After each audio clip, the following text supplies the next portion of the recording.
నమస్కారం. నేను మీ వరదా నాగేశ్వరరావు. గళం న్యూస్ ఛానల్కు స్వాగతం. ఈరోజు వార్తల్లోని ముఖ్యాంశాలు.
వారాహిదేవి మహోన్నత శక్తిగల మాత అని ప్రతి ఒక్కరూ ఆ దేవతను దర్శించుకోవడం వల్ల అన్ని రుగ్మతలు దూరమవుతాయని రాజమహేంద్రవరం మాజీ పార్లమెంట్ సభ్యులు మార్గాని బర్త్రామ్ అన్నారు.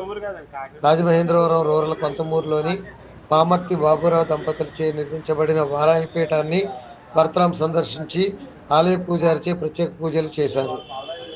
ఆలయ విశిష్టతను పీఠం వ్యవస్థాపకులు పామర్తి బాబురావు విజయలక్ష్మి దంపతులను అడిగి తెలుసుకున్నారు. అమ్మవారి విశిష్టత గొప్పదని కొనియాడారు. ప్రతి ఒక్కరూ అమ్మవారిని దర్శించుకుని తమ కోరికలు తీర్చుకోవాలని సూచించారు. అనంతరం ఆలయం ఆధ్వర్యంలో ఏర్పాటు చేసిన ఇటుక పంపిణీని ప్రారంభించారు. ఈ కార్యక్రమంలో వైఎస్ఆర్సీపీ నాయకులు కానుపోయిన సాగర్, కార్డ్స్ ఫర్ ఆర్టీఐ జాతీయ మహిళా కన్వీనర్ ఆకుల విజయభారతి, కొంతమూరు షణ్ముఖ లయన్స్ క్లబ్ అధ్యక్షులు పామర్తి నాగరాజు, కోమలి నూకరాజు, అత్తిలి వెంకటరత్నం, డాక్టర్ ఆలి, చెరుకూరి సత్యనారాయణ, యామన రామకృష్ణ, పామర్తి ప్రసాద్, కృష్ణ, అర్జున, సంతోష్, మూర్తి, లక్ష్మి, సాయి కుమార్ తదితరులు పాల్గొన్నారు.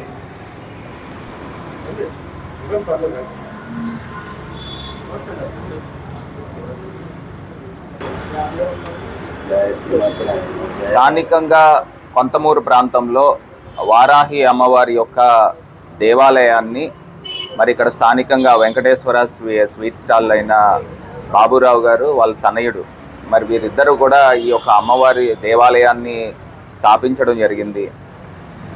ఇప్పుడే చెప్తా ఉన్నారు, వారాహి అమ్మవారు ఏది ఈ గుడిలో తలుచుకుంటే ఆ కోరికలన్నీ కూడా తీరే విధంగా అమ్మవారు ఆశీర్వదిస్తారని మనం అందరం కూడా ఈ మధ్యకాలంలో వారాహి అమ్మవారి గురించి విశేషంగా మరి వేద పండితులు కానీ వీరందరూ కూడా చెప్తా ఉన్నారు. మరి నేను ఒక్కటే కోరుతా ఉన్నాను, ప్రజలందరూ కూడా రాజమండ్రి చుట్టుపక్కలలో ఎక్కడా కూడా వారాహి అమ్మవారి యొక్క దేవాలయం నాకు తెలిసి లేదు. ఈ కొంతమూరు ప్రాంతంలో ఉంది కాబట్టి ప్రజలందరూ కూడా పెద్ద ఎత్తున వచ్చి అమ్మవారి యొక్క దర్శనం చేసుకోవాలని మరి కోరుతా ఉన్నాను. మరి అదేవిధంగా ఈ గుడి స్థాపించిన బాబురావు గారు ప్రతిరోజు కూడా ఇక్కడ మజ్జిగ వితరణ చేస్తూ ఉన్నారు. అదేవిధంగా ప్రతి శుక్రవారం కూడా అన్నదానం కార్యక్రమం చేస్తూ ఉన్నారు. అమ్మవారి యొక్క ఆశీస్సులు ఉంటేనే ఈ అన్ని కార్యక్రమాలు కూడా జరుగుతాయి కాబట్టి వీరి యొక్క కుటుంబానికి అమ్మవారి ఆశీస్సులు ఉండాలని మనస్ఫూర్తిగా కోరుకుంటూ సర్వే జన సుఖినో భవంతు.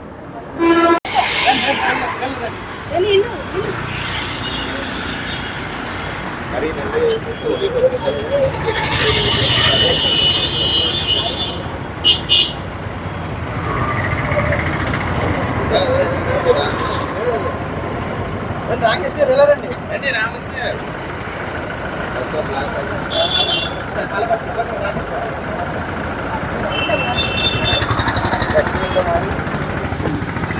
అమ్మా మీరు రండి. ఇలా ఎదుర్కొచ్చండి.